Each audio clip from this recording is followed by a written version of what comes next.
Now the serpent was more crafty than any other beast of the field that the Lord God had made. He said to the woman, "Did God actually say, 'You shall not eat of any tree in the garden'?" And the woman said to the serpent, "We may eat of the fruit of the trees in the garden, but God said, 'You shall not eat of the fruit of the tree that is in the midst of the garden, neither shall you touch it, lest you die.'" But the serpent said to the woman, "You will not surely die. For God knows that when you eat of it, your eyes will be opened, and you will be like God, knowing good and evil." So when the woman saw that the tree was good for food, and that it was a delight to the eyes, and that the tree was to be desired to make one wise, she took of its fruit and ate, and she also gave some to her husband who was with her, and he ate. Then the eyes of both were opened, and they knew that they were naked. And they sewed fig leaves together, and made themselves loincloths. And they heard the sound of the Lord God walking in the garden in the cool of the day.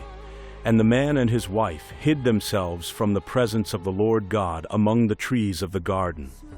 But the Lord God called to the man and said to him, "Where are you?" And he said, "I heard the sound of you in the garden, and I was afraid, because I was naked, and I hid myself." He said, "Who told you that you were naked? Have you eaten of the tree of which I commanded you not to eat?" The man said, "The woman whom you gave to be with me, she gave me fruit of the tree, and I ate." Then the Lord God said to the woman, "What is this that you have done?" The woman said, "The serpent deceived me, and I ate." The Lord God said to the serpent, "Because you have done this, cursed are you above all livestock and above all beasts of the field.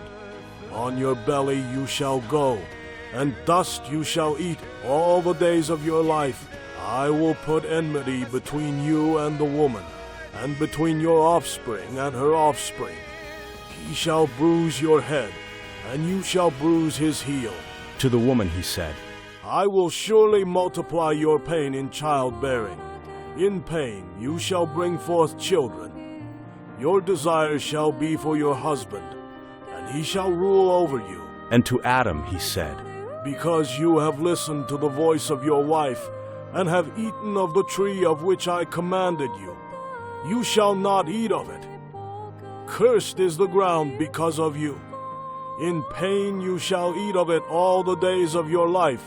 Thorns and thistles it shall bring forth for you, and you shall eat the plants of the field.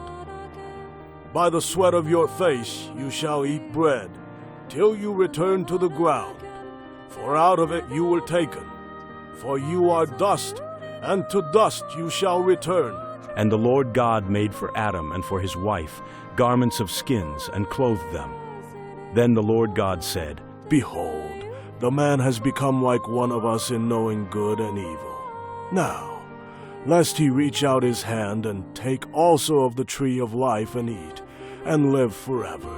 Therefore the Lord God sent him out from the Garden of Eden to work the ground from which he was taken. He drove out the man, and at the east of the Garden of Eden he placed the cherubim and a flaming sword that turned every way to guard the way to the tree of life.